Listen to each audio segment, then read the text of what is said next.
السلام علیکم۔ دوسری قسط۔ اس کا حوصلہ ساتھ نہیں دے رہا تھا۔ محبوب کوئی کس دل سے کسی اور کے حوالے کرتا ہے، یہ کرب صرف محبوب ہی جانتا ہے۔ اذیت سے ریزہ ریزہ ہوتے وجود نے اس کے مہربان شانے پر سر رکھ کر سارے اندیشے واہمے آنسوؤں کی صورت اس کے گریبان میں پرو دیے۔ وہ عورت تھی، کروٹ بدلتے حالات کے سامنے مجبور، سو اسے صرف محبت کے بندھن سے نہ باندھ سکی۔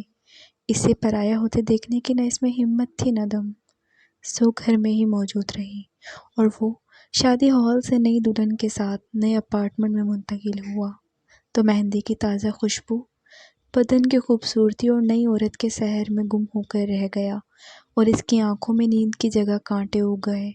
صحبت کے ایک نئے سفر نے دل کے پاؤں چھو لیے۔ وہ کرب کے راہ گزاروں میں اپنی محبت کی تلاش میں بھٹکتی رہی، اس بات سے بے خبر کہ اس کی محبت کے سارے دھاگے کچے وعدے کے چرخے پر بنے ہوئے تھے۔ وہ جو خود کو انمول سمجھتی تھی اور موکی کی طرح اپنے مئی محبت میں مست تھی، اسے پتہ ہی نہیں چلا عدیل سے اس کا نشہ کب اترا اور وہ دوسری عورت کی طلب میں مبتلا ہوا۔ اس نے تو یہی سنا تھا، جتنی شراب پرانی اتنا زیادہ نشہ، مگر شاید اس کی محبت کی شراب سارا نشہ ہو چکی تھی۔ وہ مسلسل میسیجز کے ذریعے رحم کی اپیلیں بھیجتی رہی، آج میں آؤں گا۔ لاتعداد میسیجز پر رحم کی اپیل سماعت کے لیے منظور ہوئی، اور وہ خوشی کے لیے ترستے کسی ایسے بچے کی مانند کھل اٹھی جس کو اس کا پسندیدہ کھلونا حاصل ہونے کا یقین مل جائے۔ 1 ماہ کے بعد اس کی باری آئی تھی۔ وہ بہت دنوں کے بعد تیار ہوئی، گلابی لباس میں اس کا وجود گلاب کی طرح مہک اٹھا۔ پھر دوپہر نے سپہر کا چولا بدلا اور شام رات میں ڈھل گئی، مگر وہ نہ آیا۔ رات گہری ہونے لگی تھی جب دلہن کو میکے چھوڑ کر وہ اس کے پاس آیا۔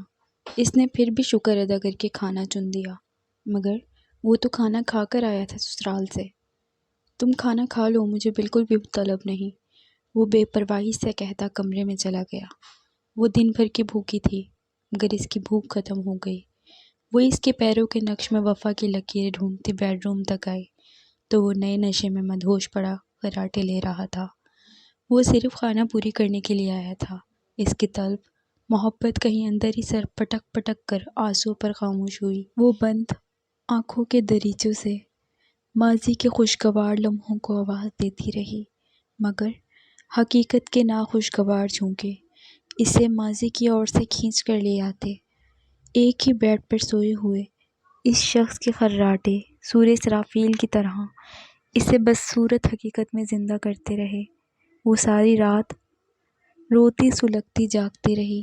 صبح اس کی آنکھیں رت جگی سے لال، آواز دکھ کے بوجھ سے بھاری، اور بدن بے اتنائی کی تھکن سے چور چور تھا، مگر وہ ناشتہ بنانے میں مگن ساس کی دعائیں سنتی رہی، وہ جو اپنے بیٹے کو دے رہی تھی باپ بننے کی۔